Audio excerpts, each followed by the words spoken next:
کراچی میں آج درجہ حرارت 43 ڈگری سینٹی گریڈ تک پہنچ گیا ہے، جبکہ ہیٹ انڈیکس یعنی جسم پر محسوس ہونے والا درجہ حرارت 50 ڈگری کے قریب ہے۔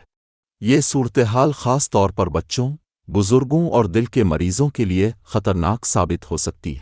محکمہ موسمیات نے باقاعدہ وارننگ جاری کر دی ہے، جس میں شہریوں کو ہدایت کی گئی ہے کہ وہ دوپہر 11 بجے سے شام 4 بجے کے درمیان غیر ضروری طور پر گھر سے باہر نہ نکلیں۔ گرمی کی یہ لہر بحیرہ عرب سے آنے والے گرم اور مرطوب ہوا کے نظام کے باعث پیدا ہوئی ہے، اور اس کا اثر آئندہ چند دنوں تک جاری رہنے کا امکان ہے۔ شہر کے مختلف علاقوں میں بجلی کی طویل بندش بھی شہریوں کی مشکلات میں اضافہ کر رہی ہے۔ گرمی سے بچاؤ کے لیے ایئر کنڈیشنر اور پنکھوں کا سہارا لینے والے افراد کو لوڈ شیڈنگ کے باعث شدید پریشانی کا سامنا ہے۔ اس شدید گرمی کے دوران سب سے اہم بات یہ ہے کہ خود کو ہائیڈریٹ رکھیں۔